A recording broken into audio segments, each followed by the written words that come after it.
티버리 원어로 보는 쉽고 생생한 창세기 53번째 강의를 시작하도록 하겠습니다. 자, 오늘 지난번에 했던 거 복습 한번 해보도록 하겠습니다. 복습할 때는 외운다고 생각하지 마시고 입에 익힌다고 생각하시면서 따라해 보시면 좋을 것 같습니다. 요게 사르 샬롬입니다. 샬롬은 아실 거고요. 사르는 왕이라는 뜻도 되고요. 지도자라는 뜻도 됩니다. 샤르 샬롬, 평강의 왕입니다. 샤르 샬롬 한번 해보세요. 샤르 샬롬. 샬롬. 예, 평강의 왕이고요. 자, 요거는 샬롬. 뒤인 것 같지만 그렇게 어렵진 않습니다. 따라시티 에트 예호와 왜 아나니. 내가 여호와께 간구하며 내게 응답하시고, 한글로는 상당히 좀 긴 듯한데 실제 단어는 몇 개 되지 않습니다. 네 개밖에 안 됩니다. 따라시티 에트 예호와 왜 아나니. 내가 여호와께 간구하며 내게 응답하시고. 한번 해보세요. 따라시티 파라시티 에트 에트 예호와 예후와 왜 외하나니 아나니. 아내님. 네. 요거를 외워놓으시면은요, 나중에 기도할 때나 혹시나 설교할 때라도 상당히 도움이 많이 되는데, 금방은 잘 안 외워집니다. 너무 걱정하지 마시고, 자주 읽다 보면은요, 이런 거는, 지금 보내드리는 거 지난번에 출력도 한다고 말씀하셨는데, 하나 출력해 놓으시고, 단어를 이제 어느 정도는 익혔으니까, 이런 거 하나 머릿속에 입에 익도록 한번 해 놓으시면 좋을 것 같습니다. 내가 여호와께 간구하며 내게 응답하시고, 따라시티, 에트, 예호와, 왜, 그렇습니다. 단어 하나씩 볼게요. 이것도 보내드릴게요. 따라시, 구하다는 뜻이고요. 간구하다, 구하다. 아나가 응답하다입니다. 아나, 응답하다. 자, 요거 다른 겁니다. 그리고 우미콜, 메구로타이, 하치나니. 요거 지난번에 했죠. 우미콜, 메구로타이, 하치나니. 내 모든 두려움에서 나를 건지셨도다. 우미콜, 메구로타이, 하치나니. 한번 해볼게요. 우미콜, 메구로타이, 오미콜 하치나니. 네고라타이 하치라이. 하치나니. 어려우시면 안 해도 되는데, 요 정도는 어느 정도 이제 어느 정도 몸에 익으실 수 있을 것 같습니다. 한번 보시고 입에 익혀보세요. 자, 메구라가 두려움이고요. 음, 나찰이 건져내다, 구원하다는 뜻입니다. 자, 요거 지난번에 한번 했죠. 마시베르가 위기라고 말씀드렸습니다. 위기. 임신이라는 뜻도 있습니다. 임신하면은 산통 의자에 앉아가지고 아기를 놓는데, 요거 산통 의자를 이야기하기도 하고요. 그 산통 의자에 앉는 것 자체가 위기라는 뜻입니다. 이게 마시베르입니다. 우리의 생명은 항상 위기 속에 있습니다. 위기입니다. 지금도 위기이고요. 위기 속에서 하나님의 은혜를 발견하기가 가장 쉽습니다. 위기, 마시베르입니다. 자, 요거는 하자크, 왜 에마츠. 요거는 자주 했습니다. 하자크, 왜 에마츠. 강하고 담대하라. 여호수아 1장 9절 말씀입니다. 하자크, 왜 에마츠. 강하고 담대하라. 다음이 하자크는요. 똑같은 뜻의 단어가 두 개 연속되는 겁니다. 단단히 매다 강하다 하는 게 하자크고요. 다음에 아마츠가 담대하다는 뜻입니다. 비슷한 단어입니다. 하자크, 왜 아마츠, 왜 마치. 자, 그리고 나서 다음에 알, 타로츠, 웨알, 테아트.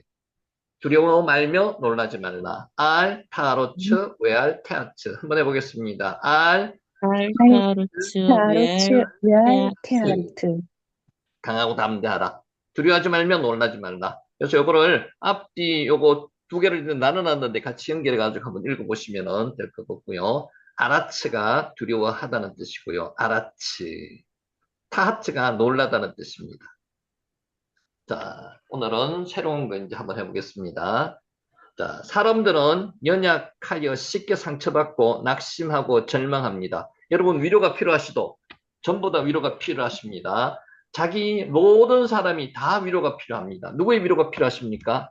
사람은 위로해 줄 수가 없습니다. 하나님의 위로가 필요합니다. 이 위로라는 단어가 미훔입니다. 나훔은요 위로자이고요. 여기에 위로 명사가 니훔입니다. 니훔 위로. 나훔 선지자 아시죠? 그 명사로 쓰는 게 니훔입니다. 니훔 위로. 그때 사람들은 누군가에게 따뜻한 위로, 힘이 되는 위로를 받고 싶어 합니다. 오늘 이 저녁에도 여러분에게 위로자가 필요하십니다. 그분이 하나님이시고요. 하나님께서 오늘 말씀으로 위로해 주실 것을 믿습니다. 아멘. 그러나 위로받으려고 하다가 사람에게 위로받으려고 하면은 도리어 실망하는 경우가 많습니다. 사람에게 위로받으려고 하지 마세요. 마찬가지, 배우자에게도 마찬가지. 위로받으려고 하다가 상처받습니다. 위로받으려고 하지 마세요. 위로해 주세요. 그리고 실제 위로는 하나님께 받으시기 바랍니다. 니훔. 누구나 위로가 필요한 상태에서 누구를 위로할 수 있겠습니까? 여러분, 위로를 여러분도 잘 할 수 없을 거고요. 위로 받을 수도 없습니다. 하나님께 위로를 받으셔야 된답니다. 니훔입니다. 니훔. 나를 위로해 줄 수 있는 사람은 없다고 생각하는 것이 좋습니다. 사람은 없습니다. 하나님만이 위로하실 수 있습니다. 니훔. 글자 한번 보세요. 니훔. 요거는 읽으실 줄 알겠죠? 니훔. 니훔. 그러면 어디서 위로를 얻을 수 있을까요? 어디서? 하나님은 이사야 선지자를 통해서 말씀하셨습니다. 지금 여기 이사야 57장 18절 말씀을 가져왔습니다. 그 안에 보면 단어가 니훔이라는 단어가 있습니다. 너희를 위로하는 자는 나 곧 나이니라. 너희를 위로하는 자 나 곧 나이니라. 이게 하나님께서 하신 말씀입니다. 이사야 51장 12절 말씀입니다. 하나님은 모든 눈물을 닦아주십니다. 요한계시록 21장 4절에도 나옵니다. 예수님도 위로자이십니다. 니훔 위로. 예수님은 사람의 몸을 입고 이 세상에 오셔서 성육신 하셨죠. 인카네이션 하셔가지고 사람들이 겪는 모든 아픔을 다 경험하셨습니다. 그 최악의 죽음까지도 경험하신 분이 예수님이십니다. 그래서 우리를 위로하실 수 있는 진정한 위로자는 예수님이십니다. 그리고 마지막에는 십자가의 고난을 죽음까지 경험하셨습니다. 그렇기 때문에 예수님이 위로하지 못할 사람은 아무도 없습니다. 죽을 수 있는 죽음까지도 본인이 겪어보셨기 때문에 다 위로하실 수 있습니다. 예수님은 부활 성천하실 때 자신을 대신하여서 일하실 성령님을 보내주시겠다고 약속하셨습니다.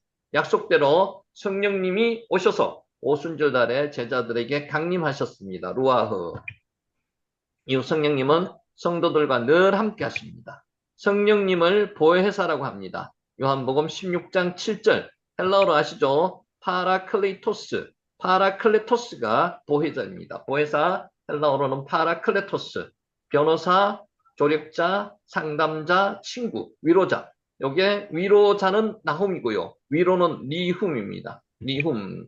삼위일체 하나님 모두가 위로자가 되십니다. 힘든 일을 겪으면서 기댈 곳이 없다면 얼마나 서럽겠습니까? 지금 여러분 그렇지 않습니까? 위로를 받아야 되는데 위로를 받을 곳이 없습니다. 사람에게 위로를 받으려고 하면 실망합니다. 그래서 위로의 자리에 나가시면 됩니다. 위로받을 자리. 그게 기도의 자리입니다.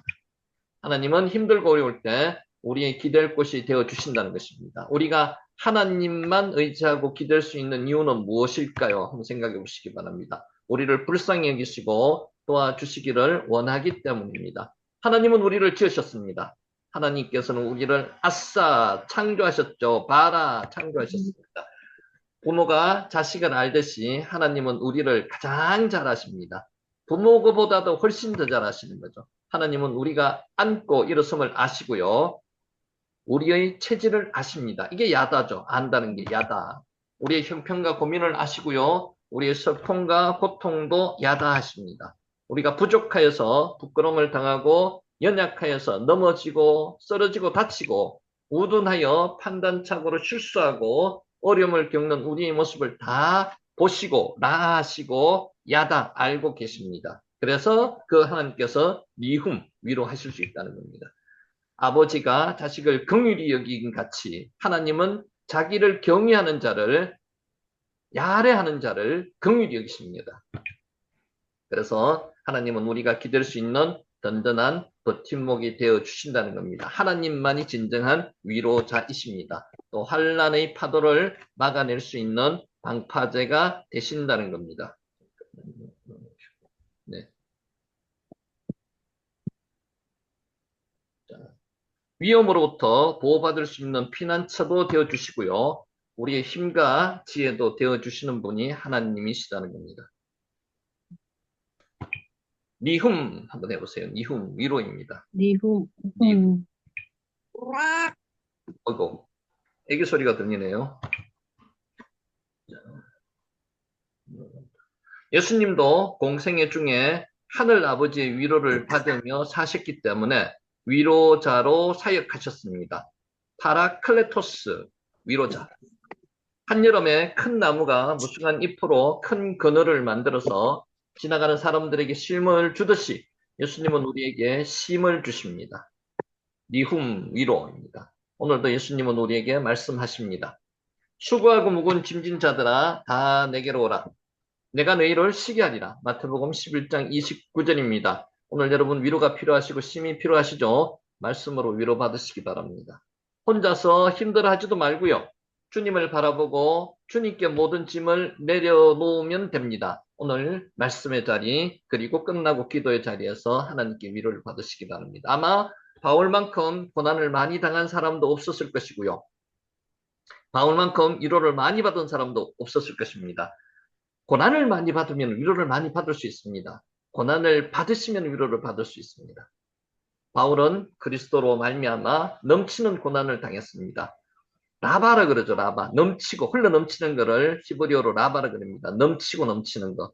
고난을 넘치도록 고난을 당했습니다. 동시에 그리스도로 말미암아 넘치는 위로를 받았습니다. 니훔을 받았습니다. 바울에게 고난의 시간은 하나님의 위로의 시간이었습니다. 고난이 크면 클수록 더 큰 하나님의 위로가 주어짐으로써 고난을 극복할 수가 있었다는 것입니다. 니훔 위로입니다. 초대교회 성도들은 로마 황제의 모진 박해를 피해서 카타콤에서 열악한 삶을 살면서도 하나님의 위로를 받고 믿음으로 승리할 수 있었습니다. 여러분, 고난이 크면 클수록요, 하늘을 쳐다봅니다. 고난이 사라지고 나면요, 하늘을 안 쳐다보고 세상을 바라봅니다. 그게 노아의 삶이었습니다. 그걸 지난 시간까지 우리가 받는 거고, 오늘도 조금 복습을 하겠습니다. 일제강점기에 우리 선조들은 식민 통치의 잔혹한 악행 속에서 고난을 당했습니다. 그러면 하늘을 바라본다는 거고요. 하나님께 위로를 받으려고 기도한다는 겁니다. 그때 우리 선조들에게 유일한 피난처가 어디였습니까? 교회였습니다. 박해 속에서도 교회에 나갔습니다. 그래서 거기서 순교까지 했습니다. 교회에 나와서 하나님의 위로를 받았습니다. 니훔입니다. 괴로울 때마다 교회에 와서 울면서 기도했고요. 교회에서 독립의 꿈을 키웠고요. 또 우리의 말과 글도 교회에서 지켰습니다. 말씀과 기도로 지켰다는 거죠.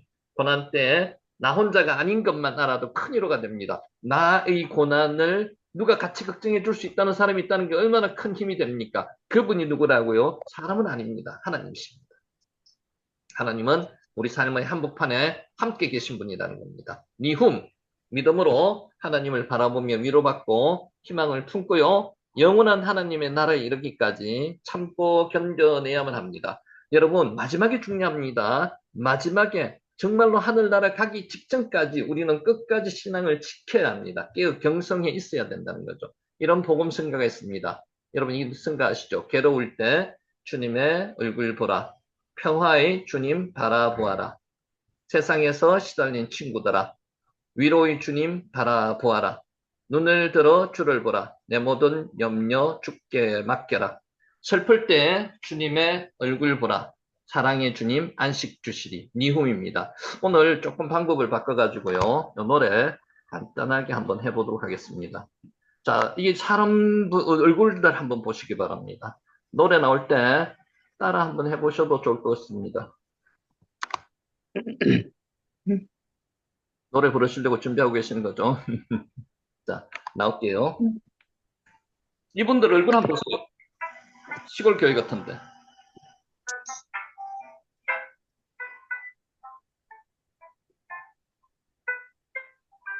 따라 한번 해보셔도 좋을 것 같습니다. 노래 나옵니다. 외로울 때 주님의 얼굴 보라. 성화의 주님 바라보아라. 세상에서 시달린 친구들아. 위로의 주님 바라보아라. 눈을 들어 주를 보라. 내 모든 염려 주께 맡겨라. 슬플 때에 주님의 얼굴 보라. 사랑의 주님 안식 주리라. 아멘. 아멘. 같이 한번 해보세요. 이거 보면 저 눈물 났어요. 이분들을 이거 보면서. 이었고 내 마음 연약할 때 능력의 주님 바라보아라. 주의 이름 부르는 모든 자는 힘주시고 늘 지켜주시네. 아멘. 눈을 들어 주를 내 모든 염려 주께 맡겨라. 슬플 때에 주님의 얼굴 보라. 사랑의 주님은 지키리라. 눈을 들어 주를 보라. 내 모든 염려 주께 맡겨라. 슬플 때에 주님의 얼굴 보라. 사랑의 주님 안식 주리라. 눈을 들어 주를 보라. 내 모든 염려 주께 맡겨라. 슬플 때에 주님의 얼굴 보라. 사랑의 주님만 지키라. 아멘. 아멘. 아멘.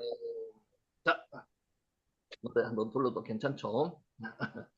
자, 하나님은 모든 위로의 하나님이십니다. 꼭 이거 기억하세요. 노래 처음 불렀습니다. 여태까지 하다가 가사, 복음성가 처음 불렀습니다. 니훔입니다. 위로입니다. 위로. 요거는 꼭 기억하시기 바랍니다. 자, 어렵고 힘들 때마다 믿음의 눈으로 하나님을 바라보아야 됩니다. 그리고 넘치는 하나님으로부터 위로를 받는 저와 여러분이 되시기를 예수님의 이름으로 축원하면서 오늘 강의 시작합니다. 아멘. 자, 지난번에 했는 거 복습 간단하게 하겠습니다. 20절. 노아가 농사를 시작하여 포도나무를 심었더니 요게 의역이 되어 있는 겁니다. 요것을 다시 한번 번역을 다시 하면 이렇습니다. 노아는 시작하였다. 땅의 사람이 포도원을 창설하였다. 이것을 다시 한번 정리하면요.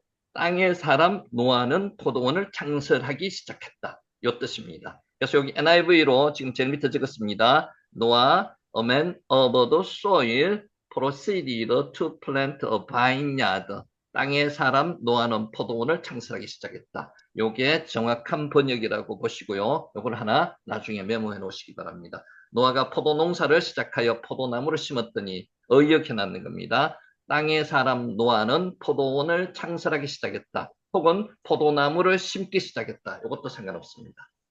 자, 단어 한번 볼게요. 야할이 시작한다는 뜻입니다. 야할 한번 해보세요. 야할 야할 아타가 창설하다입니다. 여러분 창설하는 게 어디 단어 한번 보신 적 있습니까?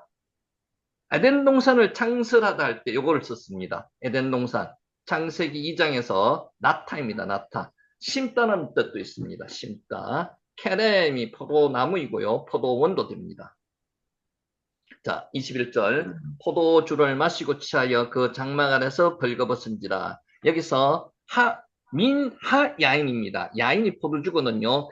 야인이라는 것은 미리 그 야인을 이야기하는 거기 때문에 미리 그 야인을 알고 있었다는 겁니다. 노아가 이미 포도주에 익숙해져 있었다는 사실을 암시하고 있는 겁니다. 그래서 지금 노아가 변질됐습니다. 하늘만 바라보던 초하루, 방주위에 뚫힌 초하루를 통해서 하늘만 바라보던 사람이 이제는 어떻게 됐다고요? 세상을 바라보면서 포도주에 익숙하게 되었다는 겁니다. 지난번에도 여러분 한번 물어봤습니다. 노아는 홍수 이전에 포도주를 마셨을까요? 안 마셨을까요? 아마 마셨을 겁니다. 포도 농사도 지었을 겁니다.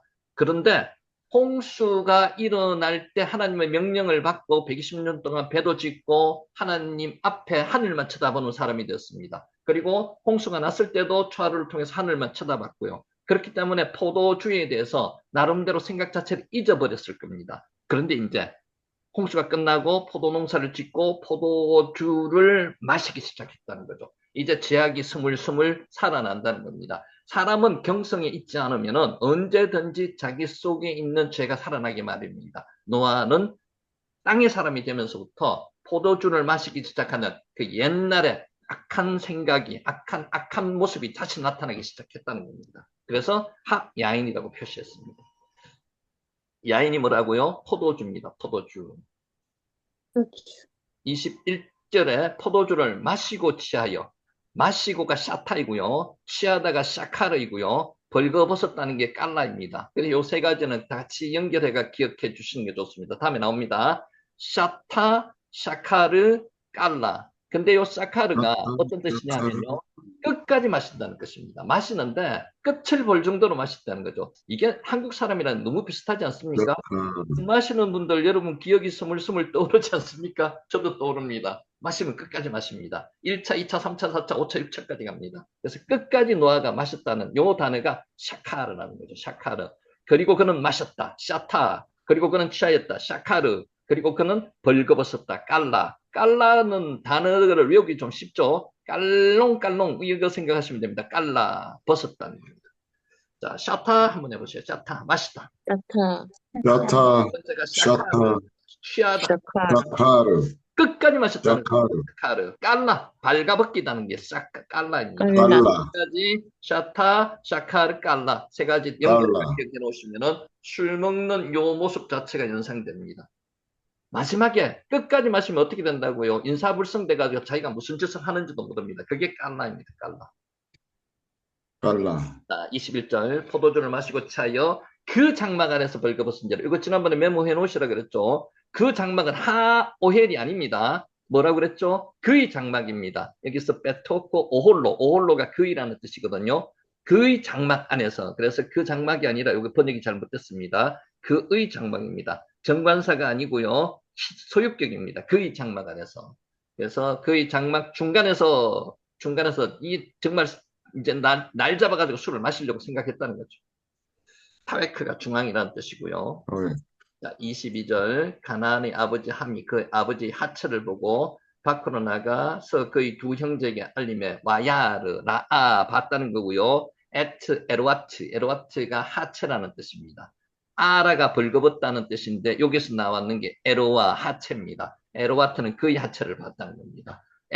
에로와트 라아가 단순히 보는 게 아닙니다. 하나님께서는 우리를 지켜보십니다. 그 라를 쓰거든요. 그냥 슬쩍 지켜보시는 게 아니고요. 면밀히, 주도 면밀하게 자세히 살펴보시는 게 라입니다. 마찬가지입니다. 오늘 이 라는요. 단순히 쳐다보는 의미를 넘어서 구체적으로 목적을 가지고 면밀히 살폈다는 것입니다. 즐기면서 살폈다는 거죠. 자, 아까 노아가 포도주를 마시는 그 어떤 죄악적인 부분이 지금 살아났습니다. 옛날에 잊고 있었던 게 죄악은 나름대로 하나님의 은혜가 떠나면 살아나는 겁니다. 그러면 오늘 하함을 통해서 하함도 그와 같은 옛날에 가지고 있던 생각 자체가 살아났다는 겁니다. 그래서 하늘의 사람들이 땅의 사람들이 보면은 죄악이 살아난다는 겁니다. 죄가 다시 생각난다는 겁니다. 중요합니다. 그래서 경성하고 있어야 되고요. 하나님께 항상 하나님의 은혜 속에 있지 않으면 이렇게 죄가 나타난다는 겁니다. 에르와 하체입니다. 하체. 에르와. 22절 가나안의 아버지 함이 그의 아버지의 하체 에르와를 보고 밖으로 나가서 그의 두 형제에게 알리는데 알리는 나가드가요. 와 약게드라고 썼는데 나가드가 그냥 알리고 조용조용히 알리는 게 아니고요. 크게 선언했다는 겁니다. 누설했다는 겁니다. 배반했다는 겁니다. 해설하듯이 자세하게 알려줬다는 겁니다. 그러니까 아버지에 대한 프라이버시, 존경심이 전혀 없이 그냥 조롱하듯이 알렸다는 겁니다. 함의 아버지에 대한 아들로서의 마땅히 가져야 할 도덕성도 전혀 없습니다. 이게 이제 죄악된 모습이 아버지가 죄악된 모습이 나타나자 애들한테도 이런 모습이 나타난다는 겁니다. 그래서 우리 가정도 마찬가지죠. 아버지가 위에 물이 맑지 못하면 애들한테도 그와 같은 나름대로 죄악된 모습이 분명히 나타난다는 거죠. 그래서 위에부터 잘해야 된다는 거죠. 이 아버지의 역할이 그만큼 중요하다는 거예요. 나가드, 알리다는 뜻입니다. 알리다. 나가드. 자, 23절. 셈이 야벳이 옷을 가지다가 셈과 야벳이 옷을 가지다가 이 옷이 뭐라 그랬어? 심으려라 그랬죠. 그리고 이 동사가 와우 계속법이 4번 나오고요. 접속사 와우가 3번 나오고 일곱 개 와우가 나옵니다. 계속 엔드로 연결되는 거죠. 그러자 셈과 야벳이 그 옷을 취하였다. 라카흐. 그리고 그들이 어깨 위에다 놓다. 이게 숨이라 그랬고요. 그들이 뒤로 들어갔고요. 그리고 그들이 아비의 하체를 덮었고요. 카사했고요. 얼굴을 뒤로 하였고요. 그리고 그 아비의 하체를 보지 아니하였더라. 바버가 7개 나오는 거죠. 그러니까 우리 한글로 써놨는 것은 단순하게 어떤 현장감이 조금 적은데 원어로 현장감이 있습니다. 이 단어 나오는 단어가 좀 뒤에 나올 테니까 한번 보세요. 라카흐, 취하다. 이게 지난번에 제가 컴퓨터가 잘 안 돼가지고 붙여오다 보니까 이게 알다로 이렇게 나가는 것 같아요. 지난번에 나갔네요. 이거 고쳐 놓으시고 다시 보내드릴게요. 여기 취하다는 겁니다. 이 라카흐가 어떤 동사인가 하면요. 아담과 하와 시절에 하와가 스나카를 따먹을 때 따다가 라카흐입니다. 취하다는 겁니다. 이해하시죠? 라카흐. 라카흐 했고요. 취했다는 거고요. 숨이 두었다는 겁니다. 하나님께서 아담을 에덴 동산에 두었다고 기록이 나옵니다. 창세기 2장에. 그 두었다가 숨입니다. 숨. 그리고 아호라니트가 뒤로 들어갔다는 거고요. 할라크가 걷다는 거고요. 동행하다는 뜻도 있습니다. 그래서 히브리어가 계속 반복됩니다. 이제는 앞에 받는 게 2번, 3번 나오는 것도 있으니까 처음에 외우지 않더라도 반복하면서 우리가 이제 첫째는 히브리어에 대한 두려움이 없어지는 거고요. 어느 정도 익숙하다 보면 그게 이제 입으로 있고 머릿속에 들어오고 있는 겁니다. 할라크 정도는 지금 아실 겁니다. 걷다, 할라, 하다. 할라, 카사는 덮다는 거거든요. 옷으로 카사. 아버지를 시물라로 덮었다는 거죠. 카사. 그러니까 상황을 보면서 단어를 기억하시면은 이 상황에 맞는 단어가 기억난다는 거예요. 카사, 덮다. 노아가 뭐라 그랬죠? 벌거벗은 하체. 하체라 그랬죠. 하체. 벌거벗음에서 나왔습니다. 자, 아까 뭐라 옷이 시물라라 그랬는데 시물라는 외투를 이야기하는 겁니다. 시물라, 옷 보자기. 이 그림 보여드렸죠. 옷이 지금 창세기 우리 하고 있는 데서 창세기 3장에 아담과 하와가 범죄하고 무화과 나무로 옷을 만들어 입었죠. 이게 앞치마 정도의 옷입니다. 이게 하고라였고요. 그리고 하나님께서 이들의 앞치마를 보시고 동물을 죽이셔가지고 가죽옷을 만들어 주셨습니다. 이게 창세기 3장 21절 캐토네트였습니다. 그리고 오늘 나오는 게 시물라입니다. 시물라는 여기 있는 게 있죠. 3번 겉옷이라는 거. 이 시물라는 겉옷으로 사용하고요. 낮에는. 밤에는 덮고 자는 용도입니다. 그래서 보자기라는 뜻도 있습니다. 시물라 기억하시기 바라고요. 지난번에 했으니까 뭐 어느 정도 2번째니까 반복입니다. 25절 이에 이르되 가나안은 저주를 받아 그 형제의 종들이 종이 되기를 원한다. 이게 지난번에 말씀드렸습니다. 함이 아버지의 벗은 모습을 보고 셈과 야벳에게 나가드 선언하고 선포했고 알렸습니다. 근데 저주는 누가 받았어요? 저주는 함의 아들 가나안이 받았다는 거죠. 왜 그럴까요? 지난번에 성경에 기록되어 있지는 않지만은 이거는 가나안이 함이 노아를 모독하는 현장에 같이 있었을 가능성이 있고요. 또는 함에게 아버지 노아가 벌거벗고 있다는 것을 알렸을 가능성도 있고요. 노아가 모독하는 일에 노아를 모독하는 일에 함보다 더 적극적일 수도 있는데 여러 가지 원인이 뭔지는 모르지만 아마 이 3가지 원인 중에 한 가지가 있을 거예요. 그래서 누가 저주를 받았다고요? 함이 저주를 받았기보다는 함의 아들 가나안이 저주를 받았다는 겁니다. 자, 아루르, 케난, 아루르가 저주를 받다. 저주입니다. 아루르. 자, 여기 에베드가 종이라는 뜻이고요. 네, 네. 종의 종이 된다는 그런 표현이 있었죠. 자, 형들의 종들이 종이 되고 여기 에베드 여기서 나왔는 거고요. 원하노라가 여기서 이여해라고 했는데 이게 뭐 저거 기원문처럼 자식에게 아니면은 손자에게 지금 이와 같은 저주를 퍼붓는 겁니다. 이게 지금 제약된 가정에서 나타나는 마지막 결말이라는 겁니다. 자, 여기 적어놨습니다. 어인이었고 완전했던 노아가 위대한 노아였습니다. 어인이었고 완전했던 위대한 노아가 땅의 사람이 되었는 순간에 어떻게 됐습니까? 자식 중 한 명, 그게 자식 중 한 명이 이 자식이 손자에게 가나안에게 저주를 하는 그런 순간까지 왔다는 겁니다. 노아가 죄악에 빠졌었고요. 아들도 죄악에 빠졌었고요. 손자까지 죄악에 빠지게 된 거죠. 그래서 한 사람의 가장의 역할이 얼마나 중요한 거가 여기에 나타난다는 겁니다. 자, 27절 여기까지 했습니다. 하나님이 야벳을 창대하게 하사 셈의 장막에 거하게 하시고 가나안은 그의 종이 되게 하시기를 원하노라 했더라. 셈의 장막에 거하게 하신다는 것은 쌤이 받을 영적 축복을 겸하여 받게 만들어 주셨다는 겁니다. 여기까지 했습니다. 자, 오늘은 여기서부터 출발합니다. 노아의 실수와 예언의 죽음. 자, 마지막 28절입니다. 홍수 후에 노아가 350년을 살았습니다. 요 표현 잘 보시기 바랍니다. 노아가 살았고, 요게 그냥 표현이 이렇게 되어 있습니다. 와예히 노아후. 노아가 살았다기보다는 이 원어 그대로 하면요. 노아가 있었다는 표시입니다. 직역하면. 와예. 그리고 노아는 있었다는 겁니다. 삶에 그냥 있는 거하고 삶을 적극적으로 사는 거하고 원청 차이가 있습니다. 그냥 있었습니다. 자, 죄인이 되었습니다. 죄를 지었습니다. 그리고 노아는 그 이후의 기록은 요게 끝입니다. 홍수 후에 노아가 350년을 살았고 이게 끝입니다. 그리고 죽었다는 거죠. 실로 노아의 생애는 지금까지 그 유래를 찾을 수 없을 만큼 6장부터 차 4장에 걸쳐가지고 길게 기록이 되었습니다. 그죠? 이만큼 노아는 하나님의 말씀에 순종하는 자였습니다. 자, 젊었을 때, 물론 뭐 작년부터 시작이야. 작년이라고 이야기할 수도 있겠죠. 600세부터. 600세에 거기 왔고, 120년 전부터 하나님의 명령을 순종했으니까. 그때부터 노아는 하나님의 명령을 순종을 했는데, 이 마지막에 정말 비참하게 되었다는 거죠. 이거 잘 생각해 보셔야 됩니다. 홍수 이후에 노아의 행적은 상대적으로 짧게 기록되어 있습니다. 죄인된 모습이 기록되어 있습니다. 그것도 포도주에 취해서 실수를 저지른 행적에 초점이 맞추어져 있습니다. 그래서 표현이 뭐라고 되어 있다고요? 와예히 노아흐. 이게 그냥 한글로 읽을 때는 표현이 없습니다. 노아가 살았다는 것으로 나오는데 노아가 350년을 그냥 있었다는 겁니다.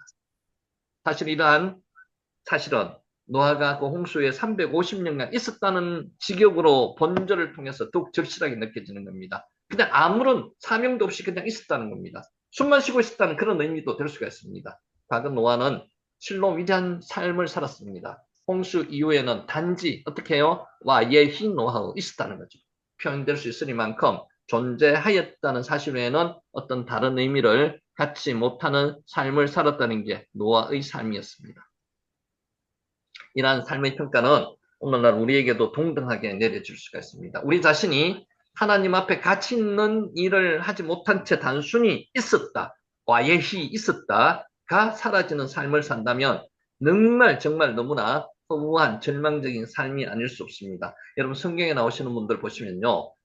인생 마지막에 위대한 일을 거의 다 하시다가 갔습니다. 그렇지 않습니까? 모세도 80의 부름을 받았습니다. 120년, 40년 동안 하나님의 부름을 받고 사명을 감당하면서 살았습니다.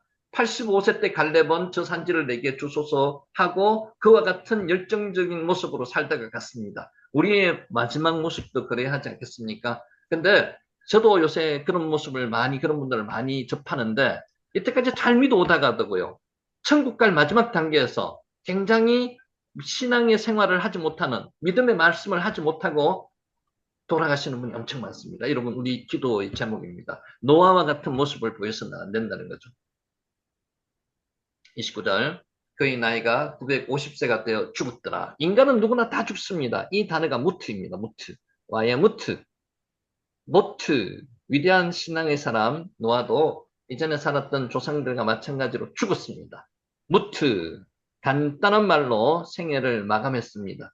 일반 사람과 너무나 닮았습니다. 죄인들의 모습입니다. 죽었습니다. 이처럼 이 세상에 태어난 사람은 선한 사람이든지 악한 사람이든지 마지막은 무조건 죽게 되어 있습니다. 하늘나라 가게 되어 있습니다. 죽음은 모든 것이 끝이 아닙니다. 이제부터 시작이라는 거죠. 영원한 생명이 있기 때문에 죽음 이후에 하나님의 엄정한 심판이 있기 때문에 이제부터 시작이라는 겁니다. 그러니까 마지막이 중요하다는 거죠. 따라서 신앙인은 죽음 이후에 있을 영원한 삶을 결정하는 하나님의 심판을 대비하는 삶을 살아야 한다는 것입니다. 한 번 죽는 것은 사람에게 정하신 것입니다. 그 이후에는 심판이 있으리니 그래서 9장 27절 말씀이고요. 여러분 오는 데는 순서가 있었습니다. 가는 데는 순서가 없습니다. 누가 먼저랄 것도 없습니다. 나이가 많이 든 사람이라고 빨리 간다는 그런 보장도 없습니다. 하나님께서 부르시면 갑니다. 하나님의 사람들은요 사명이 다하면 갑니다. 그러니까 죽음에 대해서 무트에 대해서 너무 겁내하실 필요가 없습니다. 이 땅에 하나님의 나라에 살다가 저 땅에 하나님 나라로 가는 게 그게 죽음이라고 생각하시면 됩니다. 그런데 마지막에 잘 죽음을 정리해야만 됩니다. 하나님의 사명을 잘 감당해야 됩니다. 자, 요거 기억하시기 바랍니다. 신앙인은 천국에 가기 전에 이 땅에서의 마지막 삶이 중요합니다. 자, 사라와 한번, 노아를 한번 비교해 볼까요? 사라는 90세에 아들을 낳았습니다. 성녀였습니다. 아들을 낳지 못합니다. 그런데 하나님께서 25년간 이야기를 있다가 그 아들을 안 주셨습니다. 그러다가 그때 65세에 하나님께서 약속하시고요. 90세 때 아를 주셨는 겁니다.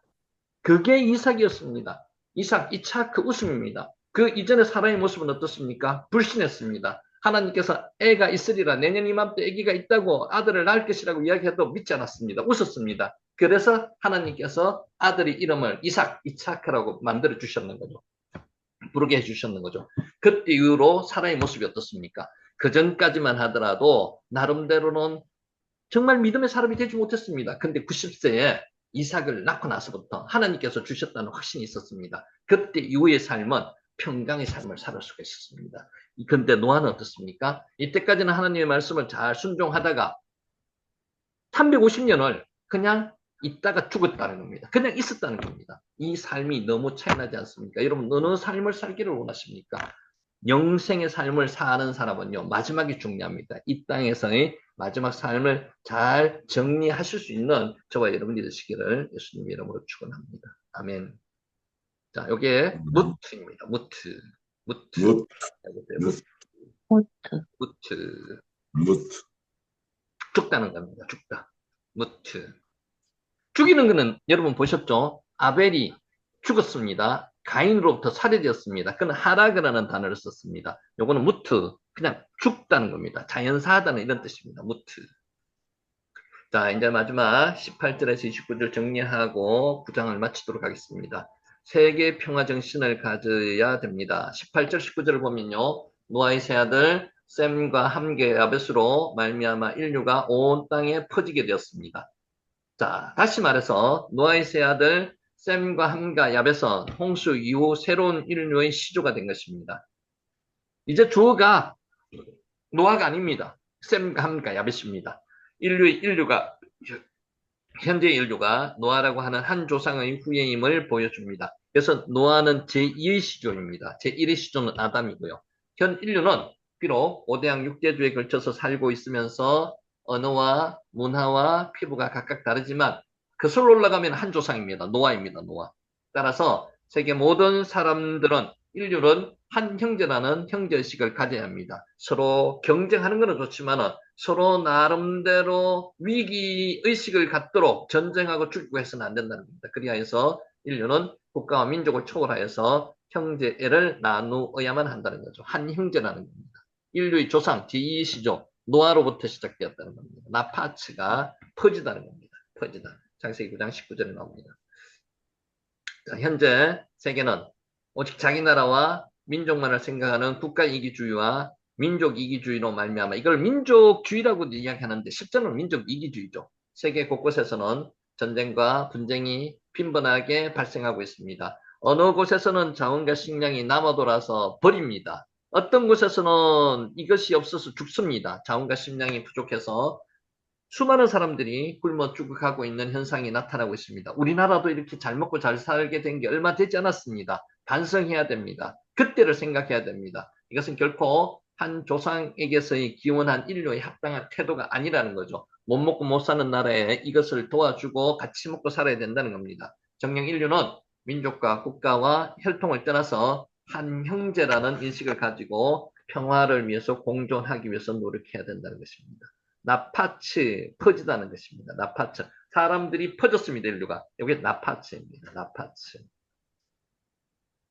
자, 섰다고 생각할 때 넘어지게 된다는 것입니다. 조심하셔야 됩니다. 영적으로 섰다고 생각할 때 더욱 조심해야 됩니다. 20에서 27절 보면은 당대의 의인이요. 또 하나님에 의해 홍수 심판에까지 구원받고 하나님으로부터 무지개, 퀘세트죠. 무지개 언약과 생육, 번성, 충만하라는 축복까지도 받았는 바, 즉 신앙의 인물 노아의 인생 최대의 실수가 적나라하게 지금 드러나고 있습니다. 마지막 때에 노아는 인생 말년에 포도주를 마시고 야인을 마시고 취하여서 벌거벗는 깔라 추태를 보이는가 하면 그것도 보고 형제들에게 구한 아들 함을 저주하기까지, 실제로 함의 아들 가나안을 저주하기까지 하는 실수를 범했다는 거죠.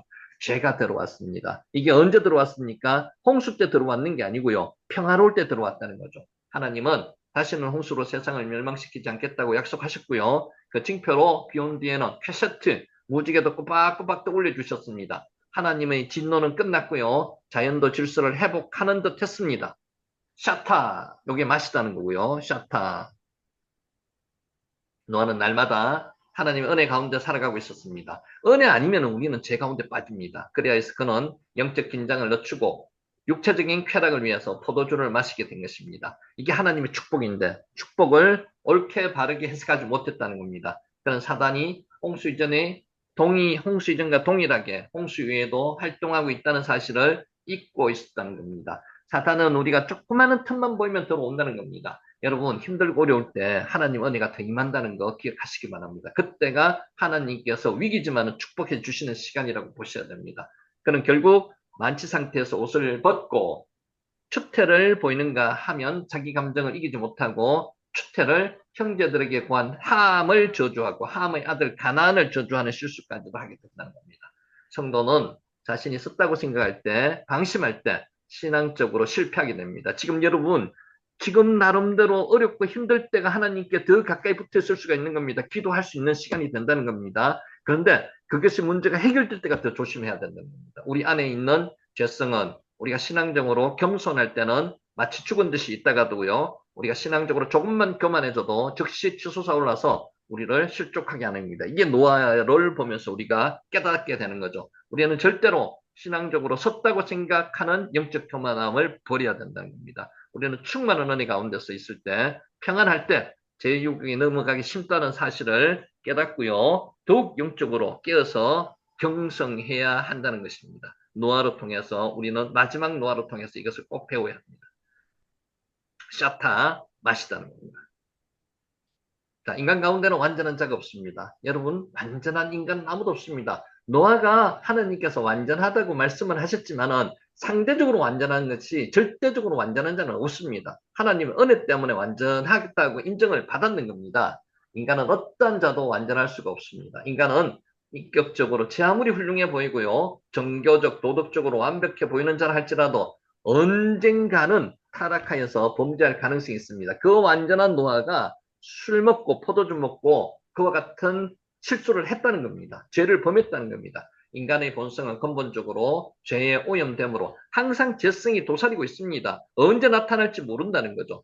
부패한 상태에 있기 때문입니다. 사실 노아가 죄로 관영했던 세상에서 의인이요 당세의 완전한 자라고 평가받고 홍수 심판에서 구원받을 수 있었던 것은 그 스스로의 노력에 대한 결과가 아닙니다. 하나님의 은혜입니다. 그 역시 본래는 다른 사람들과 같이 홍수 심판을 받아서 멸망해야 될 운명에 불과한 자였지만 하나님의 은혜로 그렇게 되지 않았다는 겁니다.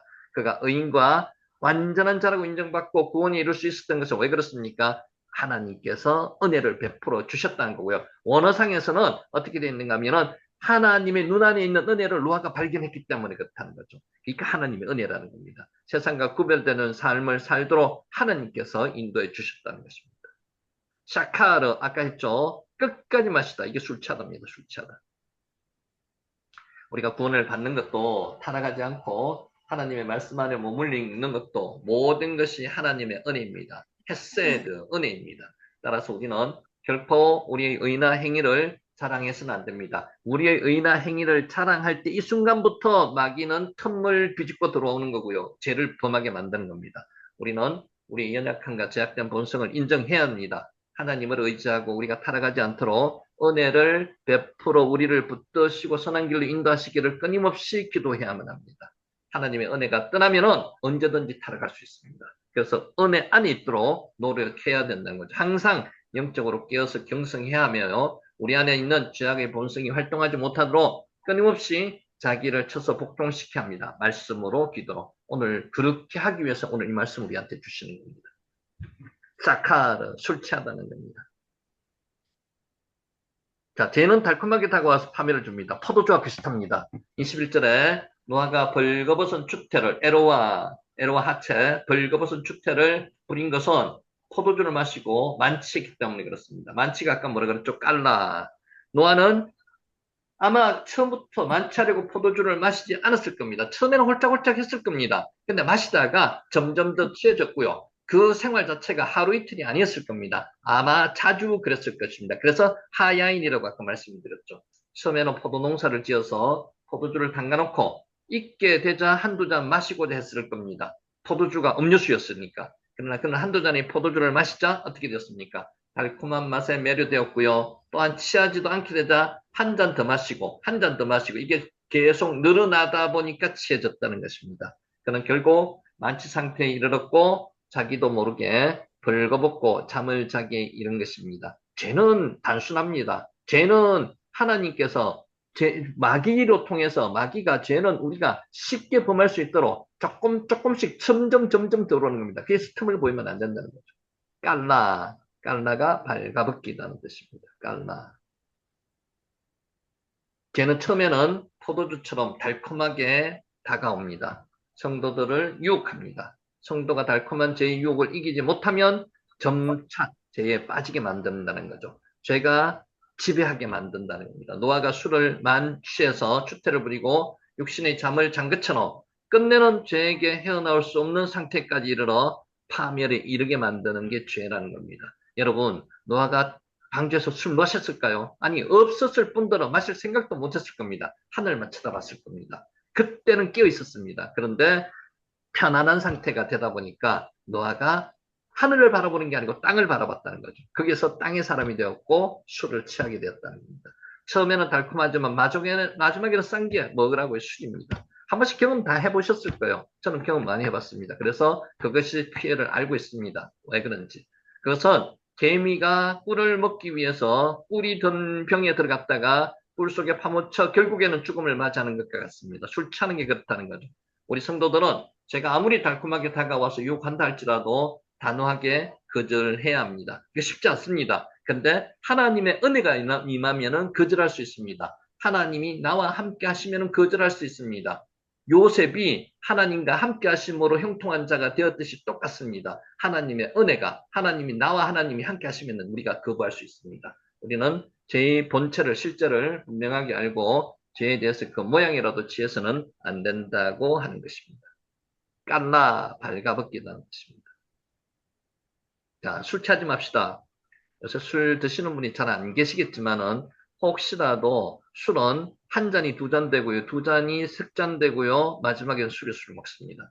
자, 21절에 보면요. 노아가 포도주를 마시고 취하여서 장막 안에서 벌거벗었다고 합니다. 벌거벗다고 먹을 깔라였죠. 참으로 노아의 실수의 원인은 술 취함이 있었습니다. 술은 자체로서 취할 수가 없습니다. 약재로도 쓰이기 때문에 술도 하나님께서 주신 음료이며 하나님께서 주신 것에 감사함으로 받으면 버릴 것이 없습니다. 근데 술을 이기지 못하면 술을 아예 가까이 하지 말아야 됩니다. 술은 적당히 마시게 되면요. 침찬 감정을 해소해주고 원기도 회복시켜주는 이점이 있습니다만은 술은 잔치 자리와 같은 곳에서는 즐거움을 배가시켜주기도 합니다. 좋습니다. 바로 이러한 이유로 주님께서는 가나 혼인잔치에서 물로 포도주를 만드는 첫 번째 이적을 베풀기도 하셨다는 거죠. 샤카 끝까지 마시다 술 차단을 합니다. 자, 이렇게 계속 반복해서 이제 글자를 익히자고 지금 말씀을 이렇게 계속 반복하는 거예요, 단어를. 술은 자칫 사람이 그것을 잘못 활용하여서 쾌락의 도구로 이용될 때는요, 사람을 방탕하게 하고요. 결국 이성적인 판단을 상실케 하고요. 옷을 벗은 줄도 모르고 잠을 자게 만든다는 거죠. 제약의 구렁텅이로 몰아넣는가 하면 건강과 재산과 명예까지도 다 잃게 하는 속성이 사람을 실수하게 만든다는 거죠. 연약한 인간은 술을 선용하기보다도 자신을 절제하지 못함으로써 술에 취하고요. 결국은 자신도 모르는 순간에 엄청난 실수를 저지르게 되는 경우가 많습니다. 한국에 알코올 중독자가 엄청 많습니다. 밥 먹을 때 한 잔씩 하는 게 그게 알코올 중독이 되는 겁니다. 술은 처음에는 자기가 술이 좋아서 마시지만 나중에는 술을 마시는 거예요. 중독이 되면 끊지도 못합니다. 조심하셔야 됩니다. 그러므로 우리는 우리의 경건 생활에 아무런 도움을 주지 못한다는 거죠, 술이. 오히려 방해만 된다는 술을 가까이 해서는 절대로 안 된다는 겁니다. 영원한 파멸을 일으킬 수 있는 술을 멀리 해야만 된다는 것입니다. 샤카르, 술 취하다는 것입니다. 술 취하다. 다른 사람의 허물을 사랑으로 덮어줘야 한다는 게 또 노아 우리가 받는 본문에서 우리한테 주는 교훈입니다. 22절에 보면요. 노아의 작은 아들 함은 아비의 장막에 들어갔다가 노아가 술에 취해 벌거벗고 하체를 드러낸 채로 누워있는 모습을 보았습니다. 거기서 끝내야 되는 거죠. 덮어야 됩니다. 그런데 그렇지 않았다는 거죠. 밖으로 나가서 두 형제에게 나가 구했습니다. 그런데 여기서 구하다는 말은 단순히 어떤 사실을 알린 것만을 의미하지 않고요. 조롱하면서 악의적으로 떠벌리면서 해설까지 했다는, 배반했다는 그런 의미도 있습니다. 함의 이러한 행동은요, 아마도 자신은 아무런 허물도 없다는 교만에서 비롯된 것 같습니다. 아버지는 나는 허물이 없는데 아버지는 저런 허물을 갖고 있다. 이런 교만한 태도. 결국 자신의 허물을 깨닫지 못하고 아버지의 허물만을 보고 드러내서 조롱하고 비난한 함은요, 하나님께 권위를 부여받은 아비로부터 저주를 받는 운명에 처하게 됩니다. 이때 아버지는요, 족장의 권위가 하나님의 권위를 갖고 있었습니다. 그래서 저주하는 게 그대로 저주가 박히는 거죠. 이처럼 남의 허물을 들춰내어서 조롱하는 자는 자신의 허물로 인해서 저주를 면치 못하게 된다는 겁니다. 나가드. 한번 해보세요. 나가드. 알리다는 뜻입니다. 나가드. 나가드. 몇 번 반복했으니까 나가드 이런 내용을 아실 거예요. 자, 남의 허물에 대한 비난과 조롱은 상대의 마음과 명예에 상처를 입힐 뿐만 아니라요. 자신을 천한 감정의 노예로 전락시키기도 합니다. 하나님이 저주를 초래합니다. 남의 허물을 사랑으로 덮어주는 행위는 상대와 자신에게 다 같은 유익을 가져다 줍니다. 아까 덮다가 멀었죠? 심을 나로 덮다. 단어 기억나세요? 카사 기억나시죠? 특별히 우리 성도들은 자신의 생명을 바치는 희생으로 거룩한 의의 옷을 사서 도저히 지울 수 없는 우리 허물을 가리워 주사 우리로 하여금 하나님 앞에서 의롭다함과 구원을 얻게 하신 예수 그리스도의 은혜와 사랑을 감사하면서요. 설령 자신을 희생시키는 한이 있더라도 남의 불을 덮어주는 그런 예수님처럼 그런 미덕을 보여야 한다는 것입니다. 나가 알리다는 뜻입니다. 자, 죽음은 누구에게나 임하는 보편적인 진리입니다. 죽음 인지 아시죠? 죽다가 뭐였죠? 무트였죠, 무트. 29절을 보면요. 노아는 홍수 후에 350년을 더 살고 950세에 생을 마감했습니다. 와예히 노아흐 이렇게 돼 있죠. 있었다는 거죠. 노아의 이러한 죽음은 죽음을 극복할 수 없는 인간의 한계를 뚜렷이 보여줍니다. 누구나 죽습니다. 사실 노아는 죄악이 관영한 세상 속에서도 하나님과 동행하는 한락하는 삶을 살았던 경건한 인물입니다. 그는 의인이었고요. 당시에 완전한 자였습니다. 탐임하야 완전한 자. 평가를 받는 인물로 온 인류가 하나님의 홍수 심판으로 멸망할 때도 하나님의 은혜를 입고요. 그의 온 가족과 더불어서 구원을 받았던 자입니다. 비록 자신의 육신의 정욕을 이기지 못하고 쾌락의 노예가 되어서 술에 만취되었으므로 자식들 앞에서 치부를 드러내는 추태를 보였습니다. 그로 말미암아 함의 아들 가나안을 저주하는 엄청난 실수를 보였음에도 불구하고 하나님의 은총을 누리면서 헤세드, 누리면서 오랜 세월 장수하여서 950세까지 살았다는 것. 이 땅에서 보낼 수 있었는 게 노아였습니다. 그런데 마지막의 모습 자체는 우리가 본받을 만한 모습은 아니고요. 그냥 있었다는 겁니다. 그것의 의미가 뭡니까? 사명 없이 그냥 있었다는 겁니다. 그렇게 살아서는 우리는 안 된다는 거죠. 무트, 죽다는 거요. 죽다. 그러나 이러한 그의 죽음, 그것도 죽음만은 면할 수가 없었습니다. 육체적인 죽음은 모든 인생에게 적용되는 보편적인 진리입니다. 죽음은 하나님의 선물이라고까지 이야기하시는 분들도 있습니다. 새로운 세계가 시작되는 게 죽음입니다.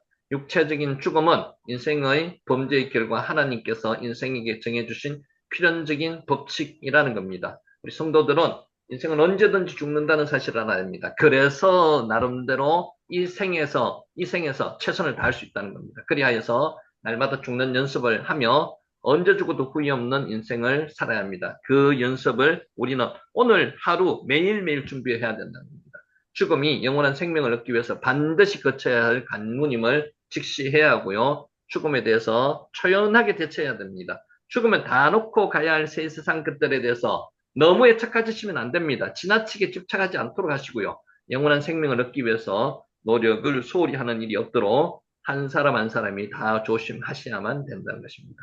자, 여기까지 무트, 마지막 단어가 무트입니다. 죽다 하고 9장을 마치고요. 이제 10장에 들어가도록 하겠습니다. 10장 간단하게 학습 포인트 한번 살펴보겠습니다. 노아의 아들 셈과 함과 야벳의 계보가 시작됨을 밝히는 게 1절이고요. 자, 2절에 두 번째가 야벳의 자손이 2절부터 5절까지 나옵니다. 야벳은 육적 축복을 받은 자입니다. 그리고 셈의 장막에 거할 수 있도록 영적 축복도 겸하여 받았습니다. 야벳의 자손들의 목록이 2절 4절에 나오고요. 야벳의 자손들이 각각 나뉘어서 바닷가의 땅에 머무르게 되었습니다. 자, 함의 자손이 두 번째 나옵니다. 함의 네 아들의 명단이 나옵니다. 함의 아들 부스와 후손들이 나오는데 우리가 오늘 시간이 되면 살펴보겠는데 아마 여기까지 못 들어가지 한번 보겠습니다. 니므롯이 함의 자손 중에서는 유명한 자입니다. 그리고 함의 아들 미스라임 후예들도 후손들이 13절 13절에 나오고요. 함의 아들 가나안의 후손들 15절 19절 함의 자손이 계보가 끝나고요. 20절에 마지막에 셈의 자손이 나옵니다. 영적 축복을 받은 셈. 그러니까 이게 덜 중요한 사람부터 함, 야벳부터 시작해 야벳, 함, 셈 이렇게 기록되어 있다고 보시면 맞습니다. 셈의 자손의 목록이 나오고요.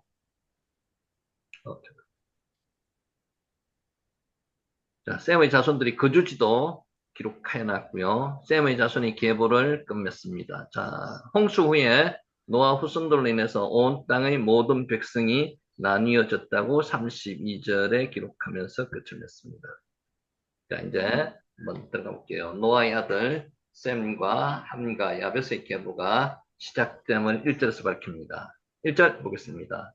노아의 아들 셈과 함과 야벳의 족보는 이러하니라. 자, 미리 들어가기 전에 말씀을 드렸는데 이 계보 족보는요 너무 구체적으로는 안 하겠습니다. 그러니까 우리가 발음하는 데 주의하시고요. 이름에 입에 익숙하게 할 정도만 하면 될 것 같습니다. 그래서 따라 하실 때 한번 따라해 주시면 좋을 것 같고요.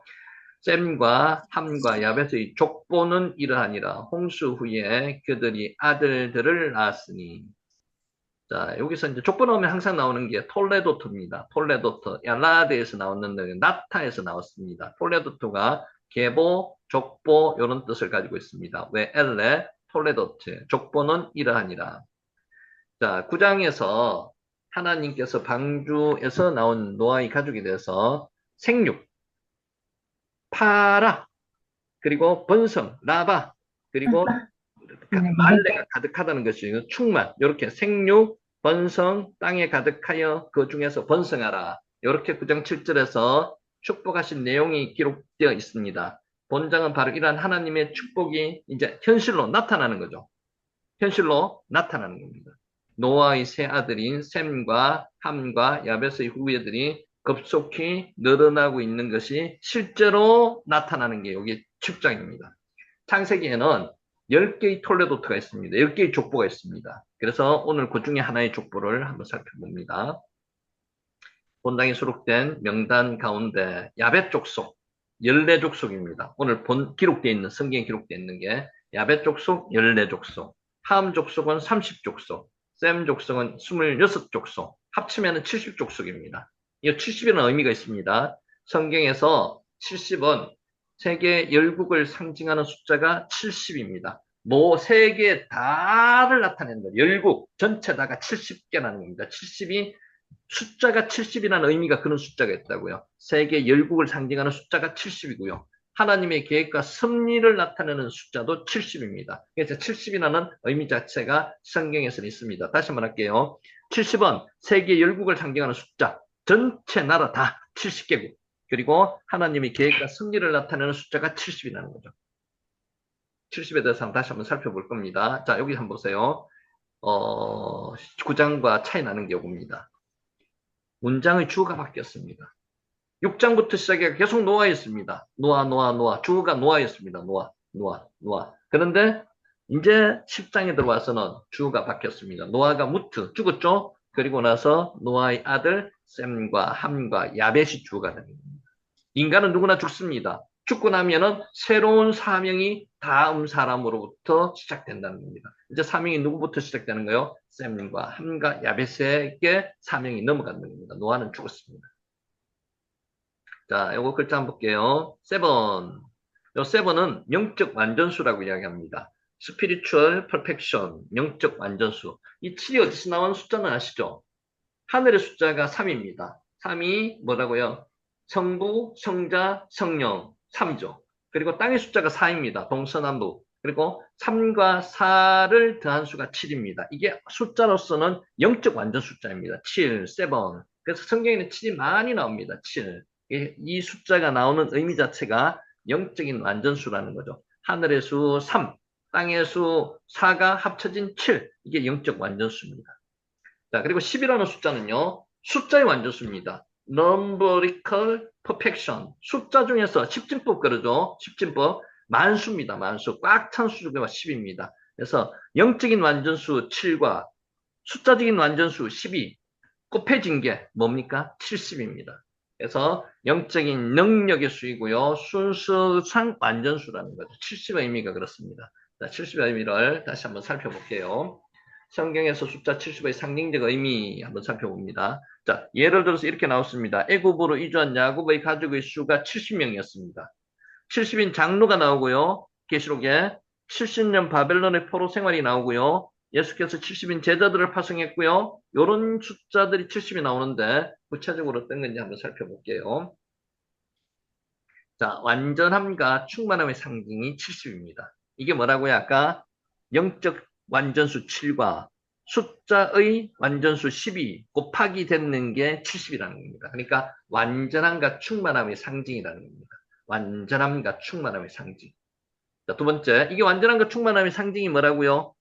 애굽으로 이주한 야곱의 가족 수, 그리고 아까 70인 족속, 이게 완전함과 충만함의 상징이라는 겁니다. 두 번째가 회복과 심판의 기간이라는 겁니다. 바벨론 포로 생활이 70년, 심판의 기간이라는 겁니다. 70년이. 그러니까 70년 후에 회복시켜주겠다는 겁니다. 그래서 회복과 심판의 기간이라는 의미를 70이라는 숫자가 가지고 있습니다. 세 번째가 공동체와 지도력의 상징이 70이라는 뜻입니다. 70인 장로, 70인 제자. 이 공동체, 지도력의 상징. 여기 70이라는 거고요. 마지막 네 번째가 용서와 자비를 강조하는 게 70이라는 거죠. 이거 기억하시죠? 7번을 70번까지라도 용서하라. 마가복음, 마태복음 18장 22절에 나옵니다. 용서와 자비의 강조. 그래서 1번, 2번, 3번, 4번 요런 기억을 한번 기억해 놓으시는 것도 괜찮을 것 같아서 한번 적어봤습니다. 1절 다음에 갑니다. 노아와 노아의 아들 셈과 함과 야베 이 주어가 바뀌었습니다. 족보는 톨레도트는 이러하니라.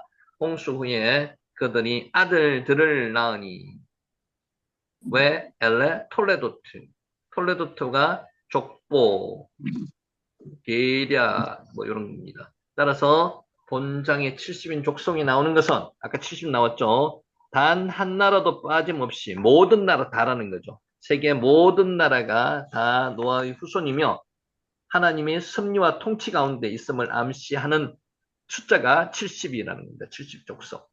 자, 그래서 본장에 등장하는 명단 가운데서요. 부스와 미스라임과 아수르와 오발은 나라 이름입니다. 달시스와 가사와 니느웨와 시도는 도시 이름입니다. 그리고 블레셋, 루담은 민족 이름입니다. 이렇게 나라 이름, 도시 이름, 민족 이름이 겸해서 쓰여 있는 것입니다. 이 역시 노아 후손이 각 지역으로 흩어져서 족속을 이루며 도시를 건설하고 나라를 세웠음을 보여주는 단어가 요 나라 이름, 도시 이름, 민족 이름이 같이 쓰여 있다는 겁니다. 이처럼 본장은 인류 기원의 단일성을 한 사람부터 출발했다는 거죠. 노아로부터 출발했다는 것. 제2의 인류의 시조. 단일성을 강력하게 증거하고 있다는 겁니다. 자, 본장의 시작이 족보는 이러하니라라는 말로 시작된데도 여기서 이게 확인된다는 거죠. 한 사람으로부터 시작됐다는 거죠. 족보는 이러하니라. 왜 엘레 톨레도티.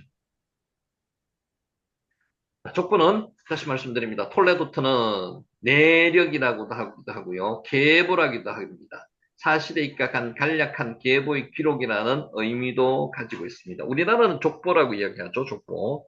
자, 이로 보건대 각 장의 내용은 사람이 지어낸 흠구가 아니라는 겁니다. 인류 초창기 역사를 요약한 사실 그 자체임을 알 수 있습니다. 성경은 누구에 대한 기록입니까? 예수 그리스도에 대한 기록입니다. 그러니까 예수 그리스도의 구속사에 필요한 족보만이 지금 성경에 기록되어 있는 거지 아무렇게나 다 기록되어 있는 건 아닙니다. 성경은 딱 필요한 이야기만 한 1.1획도 잘못된 것이 없이 정확하고 정확무합니다. 그래서 꼭 필요한 이야기만 기록해놨다. 본장의 족보가 헬라 신화에 나오는 각 민족의 족보와 유사하지만 똑같지는 않습니다. 그것과 마찬가지로 허구일 거라는 주장이 있으나 그렇지 않다는 거죠. 허구가 아닙니다. 실제로 정확한 내용이라는 거죠. 폴레도트는 히브리어 단어 용례 및 일반 1.1핵에 이르기까지도 정확한 성경의 엄정성에 비추어 볼 때 절대로 받을 수 없다는 겁니다. 허구라는 것은 절대로 받을 수 없다. 엘레 이들 엘레. 이스의 복수입니다. 이것의 복수가 엘레입니다. 엘레, 엘레, 엘레. 자, 그들이 아들을 낳았으니 와 이 왈레두 라헴 빠님. 요거 직역하면 이렇습니다. 그러자 아들들이 그들에 의해서 출생하였다는 것입니다. 누구들의 셈과 함과 야벳에 의해서 출생하였다는 겁니다. 아들들이 후손들이 이렇게 해도 됩니다. 자, 나타라는 잉태하다라는 뜻을 가지고 있는 게 얄라드입니다. 얄라드에서 톨레도트도 나오고요. 왈레드도 나왔습니다. 와우 계속법에 수동태로 쓰여지고 있습니다.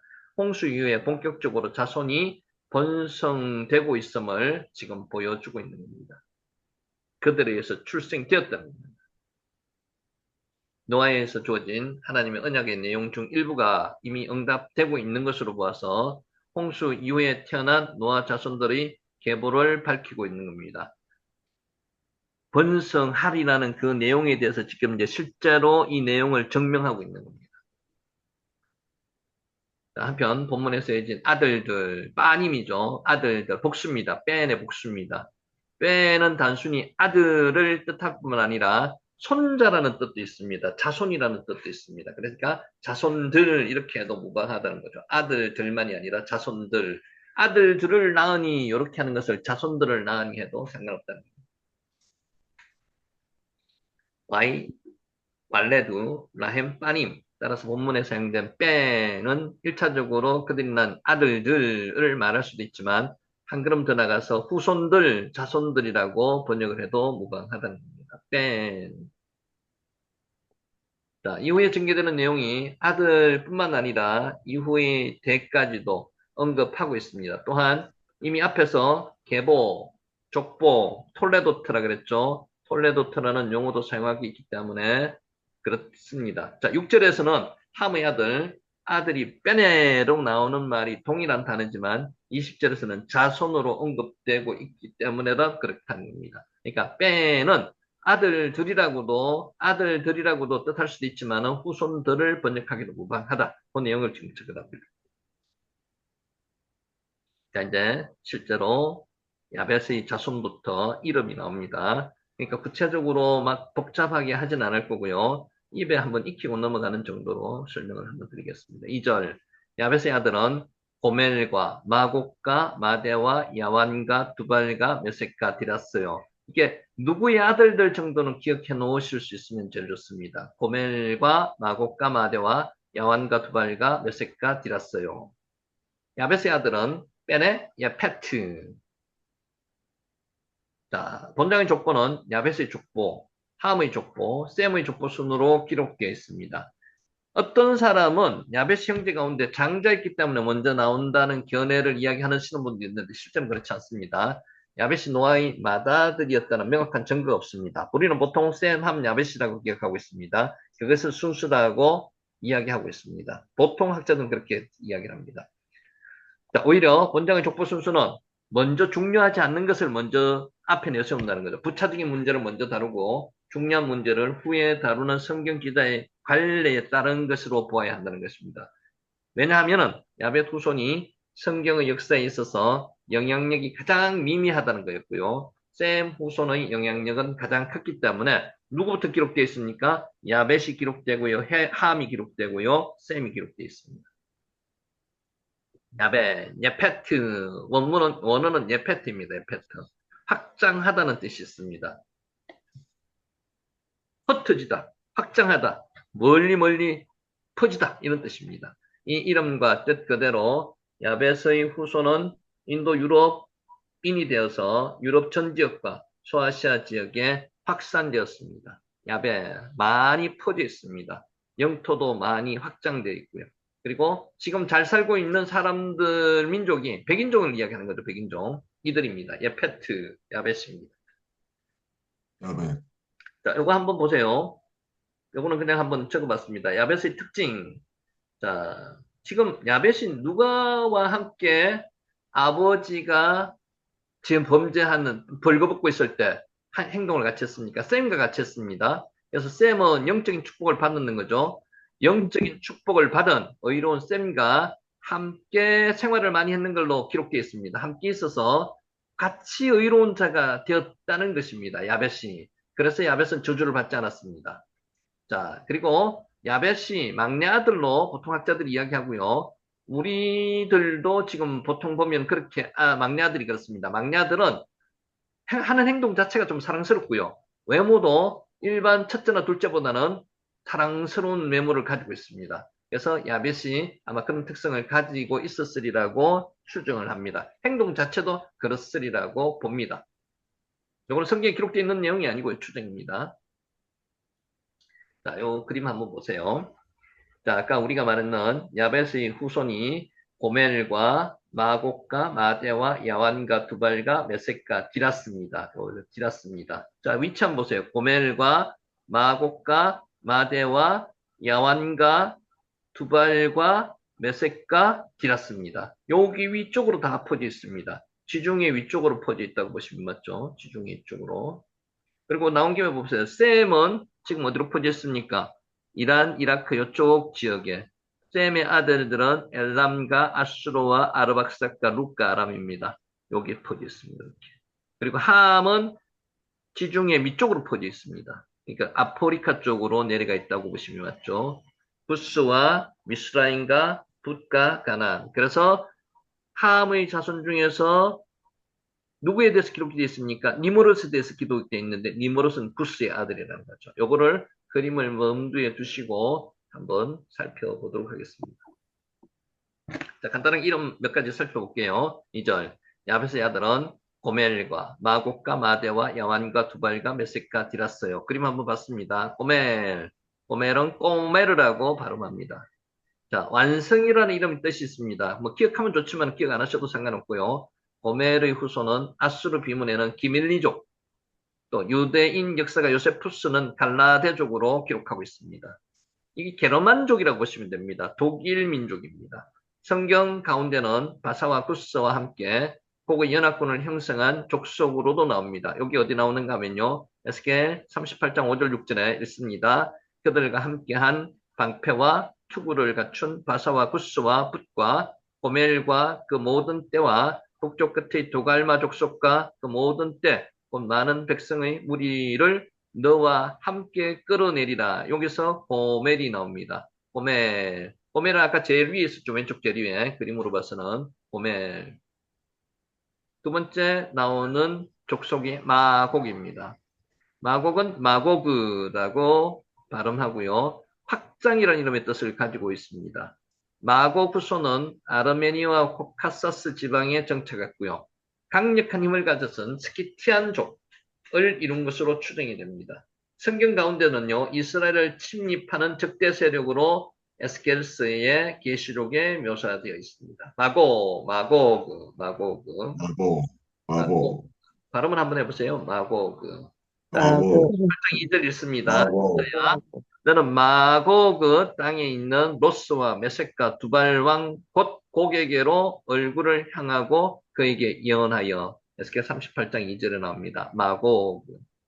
자, 세 번째가 마대입니다. 마다이라고 있습니다. 마다이 한번 해보세요. 마다이. 마다이. 자, 중간 마다이. 가운데로는 뜻이 있습니다. 마대족은 어디 있는가 하면요. 카스피해 호수 서남방 쪽에 정착했다고 기록하고 있습니다. 바사와 연합하여서 메데 바사 제국을 건설한 족이 메데족입니다. 메데 바사. 자, 바벨론의 포로가 된 이스라엘을 고국 땅으로 돌아가도록 석방하였던 고레스 왕이 이 족속에 속합니다. 마다이 족속에 속한다는 거죠. 그래서 메데 바사 제국을 건설을 했는데 메다이 족속. 자, 역대하 36장 22절 제가 요 구절을 한번 읽어볼게요. 바사이 고레스 왕 원년에 여호와께서 예레미야 입으로 하신 말씀을 이루시려고 여호와께서 바사의 고레스 왕의 마음을 시키심에 그가 온 나라에 공포도 하고 조수도 내려 이르되 요 고레스 왕이 어디에 속했다고요? 마다이 족속에 속했다는 거죠. 마다이 족속. 자, 이제 야완입니다. 야완. 자, 일어나다는 뜻입니다.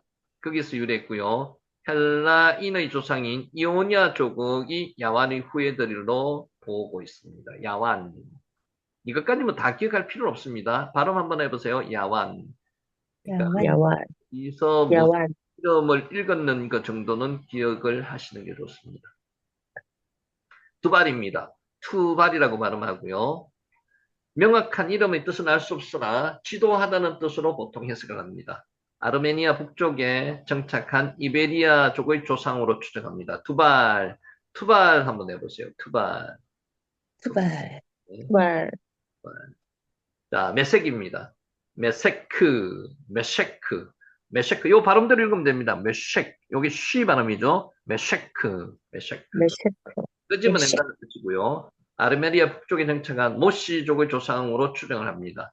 이베리아족과 모시족은 훗날 러시아족의 근간을 이루게 됩니다. 그러니까 메섹, 요 위치가 어디 있었는가 하면은 러시아 쪽에 있었습니다. 러시아족의 근간이 이베리아, 두발과 메섹이, 요 족속이 이베리아 쪽의 근간이 되고, 여기에 러시아족의 근간이 된다는 겁니다. 러시아, 메섹.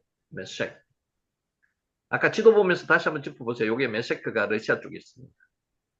자, 티라스라고 있습니다. 티라스. 요 발음 한대로 읽어보세요. 글자대로, 원어대로. 티라스 읽히지죠? 티라스. 덕구라는 뜻입니다. 중에서는 본문에 한 번만 나오는 이름이고요. 해안에 살던 페라스기아족의 조상으로 추정합니다. 자, 요 글자 그림 한번 다시 나올게요. 지금 우리 고멜과 마곡과 마대와 두발과 야완하고 두발, 메섹, 티라스 이렇게 순서로 봤습니다. 고멜이 게르만 족속으로 제일 위에 있고요. 아까 메섹했죠. 모스크바 쪽에 있는 여기 러시아 족속이고요. 그래서 이런 식으로 위치도 한번 보시면 나중에 세계사를 읽을 때나 이렇게 보시면 여기 도움이 좀 되실 수도 있습니다. 자, 여기까지 하고 오늘은 정리를 하겠습니다. 다음에 할 때는 일단은 요 조건은 크게 뭐 중요한 게 아니기 때문에 이름 정도 읽고 넘어가도 별 무방할 것 같습니다. 이렇게 할게요.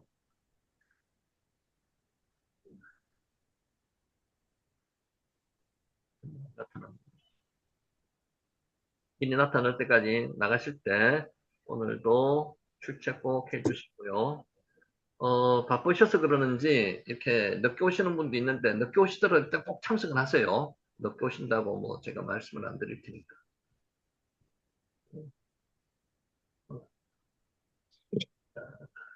이 제목으로 오늘 말씀을 마치려고 합니다. 여러분, 완전 새로운 것은 이 세상에 없습니다. 어떤 것이라도 다 모방에 의하거나 창조가 아닙니다. 그래서 성경에 이런 말씀이 있다는 거죠. 해 아래에는 새 것이 없나니. 어떤 요리사가, 여기 전도서에 나오는 말씀인데요. 이걸 한번 따라해 볼까요? 제가 먼저 읽겠습니다. 웨엔 콜 하다시 타하트 핫 사메시. 자, 한번 읽어볼게요. 웨엔 콜 하다시 사메시. 여기에 해 아래 새 것이 있다니 이런 뜻입니다. 웨엔 콜 하다시 타하트 핫 사메시. 자, 시작. 웬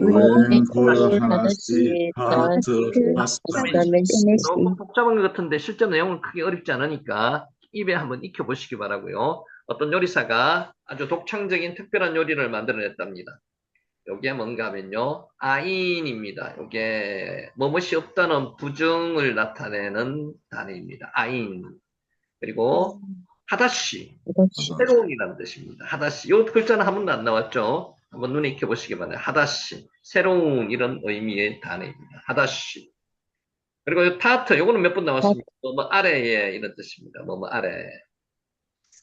요것도 처음 나오는 것입니다. 세메시. 태양입니다. 태양. 해. 세메시. 세메시 한번 해보세요. 세메시. 세메시. 이게 이제 아까 문자가 있는 단어들이거든요. 자, 그래서 한번 다시 읽어볼게요. 웬, 콜, 하다시, 끊고, 핫사메시. 요리사는 자신이 새로운 맛을 창조해냈다고 자부심을 드러내고요.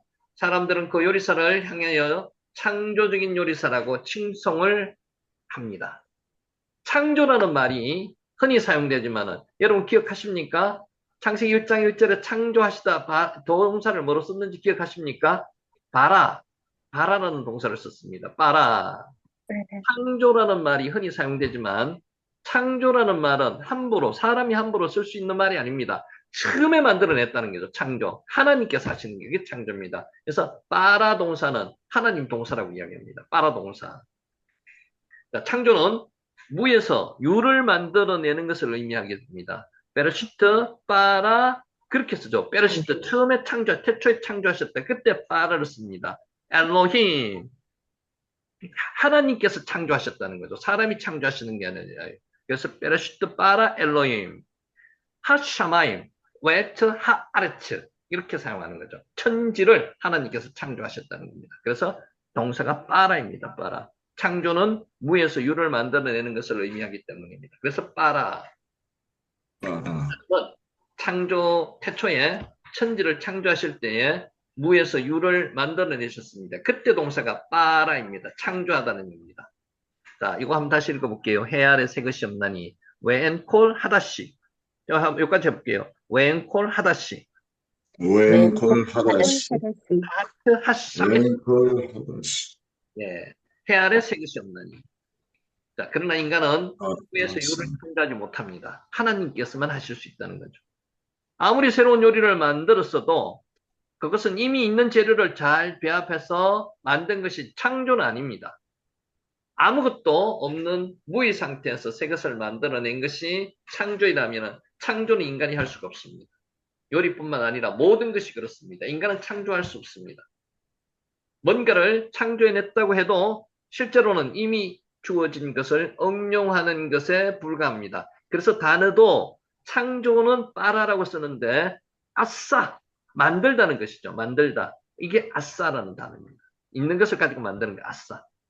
자, 지혜자 솔로몬은 전도서에서 해 아래는 새 것이 없다고 말했습니다. 왜 엔콜 하다시, 하트 핫사메시.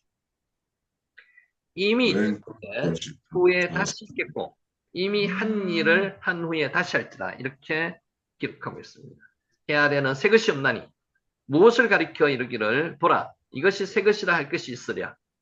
우리가 있기 오래전에 세대들에도 이미 있었느니라. 전도서 1장 9절에서 10절 말씀입니다. 그래서 지금 우리가 가져오는 거 해 아래 새 것이 없나는 전도서 1장 9절에 나오는 말씀입니다. 웬콜 하다시 타트 핫사메시. 새로운 것이라고 하는 것들도 알고 보면 이미 있었던 것입니다. 빠라가 아닙니다. 창조했는 게 아니라는 거죠. 그것을 재발견하고 다시 조금 고쳐서 내놓은 것에 불과하다는 것입니다. 자, 링컨 대통령이 1863년 11월 19일 게티스버그 국립묘지 봉헌식에 참석했습니다. 이날 당시의 최고 연설가였던 에드워드 에버렛은 장장 2시간의 연설을 했습니다. 그리고 링컨에게 자리를 내주었습니다. 링컨은 에버렛의 연설과는 비교할 수도 없을 정도로 짧은 5분의 연설을 들려줬습니다. 이게 세상에서 제일 유명한 연설이 되었습니다. 이 연설은 근대 세계사에서 있어서 가장 유명한 연설이 되었습니다. 이게 뭔가 하면요. 그 짧은 연설에서 민주주의 3대 원리를 명확하게 제시했기 때문입니다. 링컨은 마지막 부분에서 국민을 위한, 국민에 의한, 국민의 정부라는 말을 했습니다. 이 말을 처음 한 사람이 링컨입니까? 이게 아니라는 거죠. 한번 읽어볼게요. 웬콜 하다시 타하트 핫사메시. 한번 했죠. 웬콜 하다시 웬콜 하다시 하트 파트 핫사메시 이게 조금 핫사메시 깁니다. 길더라도 입에 익으면 조금 나을 것 같습니다. 자, 사람들은 이 말을 링컨이 창작한 것으로 생각하고 있습니다. 그렇지 않다는 거죠. 이 말은 데오도와 파하카라는 파하카가 이미 했던 말이었습니다. 데오도와 파하카가. 자, 링컨은 법률 친구인 헌던이 준 데오도와 파하카의 연설집을 읽다가 한 문장에 붉은 줄을 쳤습니다. 민주주의는 모든 사람에게, 모든 사람에 의한, 모든 사람을 위한 직접적인 자치이다라는 요 문구를 따왔던 겁니다. 누가 했다고요? 요 사람. 데오도와 파하카가 했던 겁니다. 근데 데오도와 파하카는 이 말을 4년 전에 말한 웨버스터에게서 빌려왔습니다. 그것도 본인이 직접 한 게 아니라는 거죠. 그리고 웨버스터는 그보다 30년 전에 이와 같은 생각을 말한 바 있는 제임스 멀로 대통령에게서 빌려왔습니다. 다 앞에 거를 떼왔는 겁니다. 차용했는 겁니다. 그러면 제임스 멀로는 누구에게서 영향을 받았을까요? 400년 전에 위클리프였습니다. 위클리프 아시죠? 성경 번역 서문에서 성경은 국민을 국민을 위한 정부를 찬성한다고 했습니다. 그러면 위클리프는 어디서 또 이 말을 인용했을까요? 국민을 위한 통치자에 대해서 언급한 내용을 빌려왔습니다. 이 사람도 빌려왔습니다. 그래서 새 것이 없다는 거죠. 그 전에 대해서는 더 이상 알 수가 없습니다. 누군가는 또 빌려왔을 겁니다. 웬콜 하다시, 타트 핫사메시. 사람들은 마치 자신이 새 것을 내놓은 것처럼 말하고 행동하지만 그것들은 이미 있었던 것들입니다. 이 세상에 새로운 것은 없습니다. 창조된 것은 사람이 창조할 수가 없습니다. 하나님만이 하실 수 있습니다. 무엇이든지 과거의 것을 기초로 삼고 모방하고 가져왔다는 겁니다. 그러므로 함부로 창조라는 말을 사용하면은 교만하면 안 된다는 말입니다. 내가 만들었다. 이건 교만입니다. 그렇게 하실 수가 없다는 겁니다. 사람들의 본성과 행동을 보면은 해 아래에는 새 것이 없다는 말씀이 더 확실하게 느껴집니다. 해 아래 새 것이 없나니 웬콜 하다시 타트 핫사메시. 옛날 사람들의 했던 행동이나 지금 사람들이 하는 행동이 판에 박은 듯이 아주 똑같습니다. 새 것이 없습니다. 모방했습니다. 자, 여기 한번 보세요. 아담과 하와가 에덴 동산에서 추방된 후에 가인과 아벨을 낳았습니다. 그래서 가인과 아벨이 태어났습니다. 가인이 아벨을 죽였습니다. 이때 죽였다는 동사를 뭐로 썼는 거죠? 무트가 아닙니다. 하라그입니다. 하라그. 잔인하게 살해했다는 겁니다. 그 당사가 하라그. 가인이 동생 아벨을 죽였습니다. 하나님이 가인에게 물으셨습니다. 이렇게 물었죠. 이거 기억하십니까? 헤벨, 아이카. 내 아우 아벨이 어디 있느냐? 창세기 4장 9절에 나오죠. 그리고 아담과 하와가 죄 지었을 때 하나님께서 물으셨습니다. 뭐라고 물으셨습니까? 네가 어디 있느냐? 아이카입니다. 이게 창세기 3장 9절. 4장 9절에 헤벨, 아이카. 요거 다시 한번 읽어보실래요? 헤벨, 아이카. 아이카 내 동생 헤벨 헤벨, 아이카. 아이카. 아이카 3장 9절에 헤벨 아이카 어디 있느냐? 그게 아이카고요. 창세기 4장 9절에 네 동생 아벨이 어디 있느냐? 네 아우 아벨이 있느냐? 헤벨 아이카. 이걸 꼭 기억해 놓으셔야 돼요. 자, 그러자 아벨은 말했습니다. 내가 알지 못하나이다. 왜 몰라요? 자기가 죽였는데. 내가 동생을 지키는 자니까. 창세기 4장 10절에 나옵니다. 내 동생 아벨이 어디 있느냐는 4장 9절에 하나님께서 물으셨는데 그 가인이 또 뭐라고 대답했습니까? 내가 아우를 지키는 자니까. 창세기 4장 10절에 말했다는 거죠. 아벨은 하나님 앞에서 거짓말을 했습니다. 가인이 거짓말을 했는 거죠. 잘못됐네요. 가인은 하나님 앞에서 거짓말을 했습니다. 그 옛날에 이미 살인이 있었고요. 또 거짓말도 있었습니다. 우리 아까 살펴봤죠. 노아가 처음으로 포도주를 먹었습니까? 아닙니다. 이전에도 먹었습니다. 홍수 이전에. 홍수 이전에 제약이 있었습니까? 당연히 있었습니다. 그 있었던 제약이 수면 밑으로 깔아앉았던 것을 포도주를 마시는 제약이 홍수 이후에 나타났다는 거죠. 홍수 이전에 함에게 그런 나름대로 아버지 하체를 훔쳐보는 그런 나쁜 행동이 있었을 겁니다. 그게 홍수에 다시 나타났던 겁니다. 죄악이 다시 나타났던 겁니다. 그 옛날에도 있었고요. 지금도 있다는 겁니다. 지금도 있으며 앞으로도 있을 것입니다. 지금 그래서 웬콜 하다시 타트 핫사메시 해 아래 새 것이 없다는 것입니다. 타락한 인간의 역사는 변함없이 계속 반복됩니다. 오늘도 반복됩니다. 새로운 것이 없습니다. 시간이 사람을 바꾸지 못하고요. 법과 제도, 윤리와 도덕이 사람을 바꾸지 못합니다. 죄성이 그대로 간직되어 있습니다. 내재되어 있다는 거죠. 웬콜 하다시 타트 핫사메시 해 아래 새 것이 없다는 겁니다. 오직 누구만이요? 하나님만이 그리스도 안에서 사람을 바꾸는 일을 하십니다. 사람은 누가 바꿉니까? 복음은 바꿀 수밖에 없고 복음이 바꿉니다. 복음의 능력이라는 거죠. 사람은 복음만이 바꿀 수 있습니다. 그래서 바울은 이렇게 외쳤습니다. 그런즉 누구든지 그리스도 안에 있으면 새로운 피조물이다. 이전 것은 지나갔으니 보라 새 것이 되었도다. 이게 어떻게 일어난다고요? 그리스도 안에 있으면 이런 현상이 일어난다는 거죠. 고린도후서 5장 17절 말씀입니다. 이전 것은 지나갔으니 보라 새 것이 되었도다. 우리는 오직 그리스도 안에서 새로운 본성을 갖고 새로운 삶을 살 수가 있습니다. 여러분, 우리 스스로가 우리를 바꿀 수 없습니다. 오직 하나님께서만 우리를 바꾸실 수가 있는 거예요. 그리스도 안에서 새로운 본성을 갖고 새로운 삶은 누가만 하실 수 있다는 겁니까? 하나님만이 하실 수 있다는 거예요. 그래서 너무 자만하시면 안 됩니다. 교만하시면 안 됩니다. 항상 내 거는 내려놓고 하나님께 의지하시는 저와 여러분이 되시기를 예수님의 이름으로 축원하면서 오늘 강의를 마치도록 하겠습니다. 자, 오늘 나가시기 전에 출첵 꼭 해주시고요. 잠깐 기도하고 마치겠습니다. 잠깐만 중지할게요.